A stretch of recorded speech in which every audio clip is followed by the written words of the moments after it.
చెప్పు. పేరు తెలిసే ఉంటది, పడాల పవన్ కళ్యాణ్ నా పేరు ఫుల్ ఏమో. 8 years ఉన్నప్పుడు ఏమీ తెలియదు అసలు మనకి, ఇది ఇది అవుతావా అది అవుతావా ఇవేం తెలియదు. 8 years ఉన్నప్పుడు నుండి సినిమా సినిమా సినిమా సినిమా, వెళ్ళాలి వెళ్ళాలి వెళ్ళాలి, సినిమా, యాక్టర్ అవ్వాలి యాక్టర్ అవ్వాలి యాక్టర్ అవ్వాలి. ఎలా అవుతాం ఎలా చేస్తాం అనే అనవసరం మనకి, ఎలా అయినా అవ్వాలి. ఈ జర్నీలో నాకు బాగా గుర్తుండిపోయే సన్నివేశాలు చాలా ఉన్నాయి.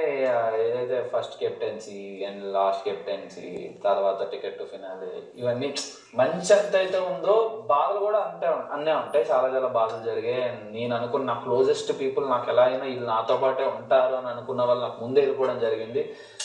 నాకు అర్థమయ్యేది ఏంటంటే ఫస్ట్ 2 weeks నేను ఉన్న పొజిషన్ ఏంటంటే మనుషులు నాకు అలవాటు అవ్వాలి ఫస్ట్. బేసికల్గా ఆర్టిఫిషియల్గా ఎప్పుడు నేను ఇంటరాక్ట్ అవ్వను.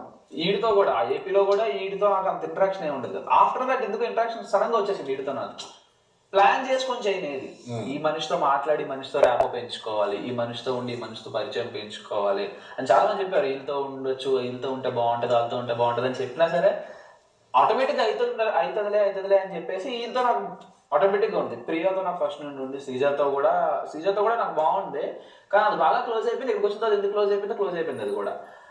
తర్వాత నాకు వీళ్ళందరూ నువ్వు కలవట్లేదు అంటే ఎలా కలవాలి రా, మమ్మల్ని ఆ ఇంట్లో పెట్టారు ఈ ఇంట్లో పెట్టారు, ఎలా కలుస్తా, ఏం జరుగుతుంది అని తర్వాత బూస్టప్ ఇచ్చిన తర్వాత సమ్ ఆఫ్ ద పాయింట్లో మనుషులు చెప్పడం జరిగింది. చెప్పిన తర్వాత ఓకే ఇనిషియేషన్ అనేది మన దగ్గర నుంచి క్రియేట్ చేసుకుందాం, మనమే క్రియేట్ చేసుకుందాం అని చెప్పి జరగడం జరుగుతుంది. సేమ్ ఎప్పుడైతే నేను ఆ పాయింట్ ఆఫ్ టైం నేను అనుకున్నానో సడన్గా నాకు కూడా ఆపర్చునిటీస్ రావడం మొదలుపెట్టాయి, ఛాన్సెస్ కానీ టాస్క్ కానీ ఏవైనా.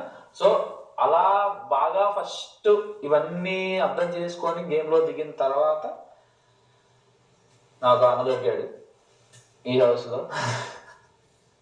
కలిసి ఆడాం, కలిసి ఉన్నాం, ఎన్నో జ్ఞాపకాలు. అవన్నీ మనం ఎక్స్ప్రెస్ చేయలేం.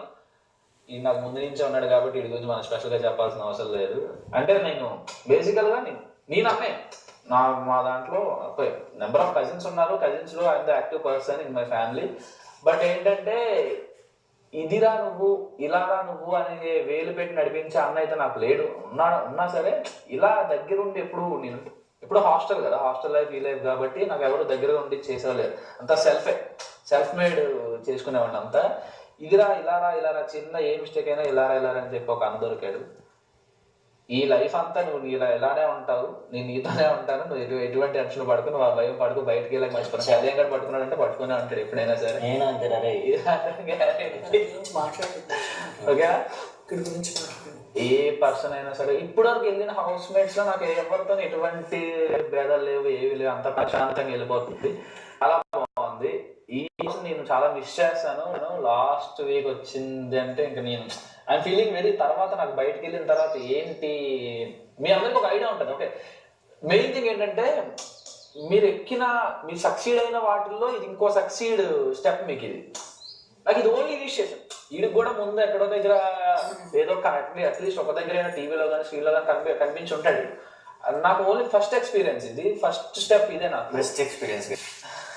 అసలు ఎలా ఉంటుంది ఏంటి నా బయటకు వెళ్ళిన తర్వాత నా లైఫ్ ఏంటో నేను బ్లాంక్ లో ఉన్నా. స్టిల్ లాస్ట్ వీక్ నుంచి ఆలోచిస్తే నేనైతే ఇప్పటికీ స్టిల్ ఐఎమ్ బ్లాంక్. బయటకు వెళ్ళిన తర్వాత ఏం చేయాలి నాకు ఉంటుంది ఉంటారు. మీ అందరికీ మీ కాయిన్స్ ఉంటారా దాన్ని యూటిలైజ్ చేసుకోవాలి, మీ అందరికీ తెలుసు. నాకు అంత ఐడియా లేదు. మీతో పోల్చుకుంటే మీరు అందరూ నాకు హెల్ప్ చేస్తారని కోరుకుంటున్నాను.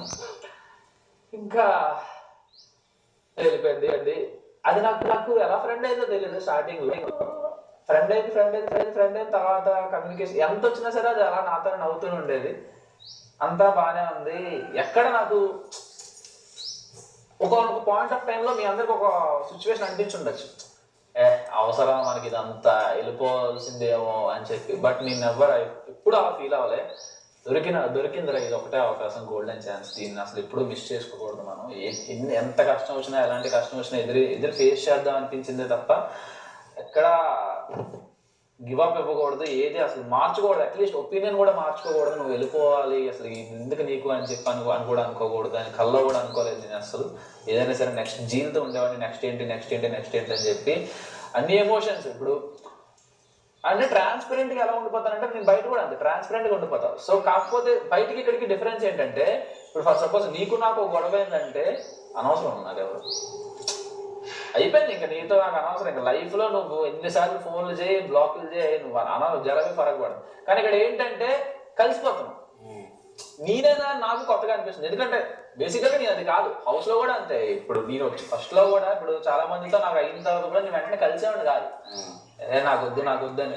కానీ ఆటోమేటిక్గా నేను కూడా చేంజ్ అయిపోవడం మొదలు పెట్టాను అనమాట. అయిపోయిన వెంటనే ఇది సారీ చెప్పాడు, లేదా నా తప్పుంటే నేను సారీ చెప్పాడు, లేదా వాళ్ళ తప్పు ఉంటే వాళ్ళకి అర్థమయ్యేలా నేను చెప్పాడు, ఇలా జరిగింది అందుకే ఇలా జరిగింది అని నేను ఎక్స్ప్లెనేషన్ ఇచ్చేసుకోవడం. ఇలా ఎందుకంటే మనుషులతో త్వరగా కలిసిపోవడం మొదలు పెట్టాను.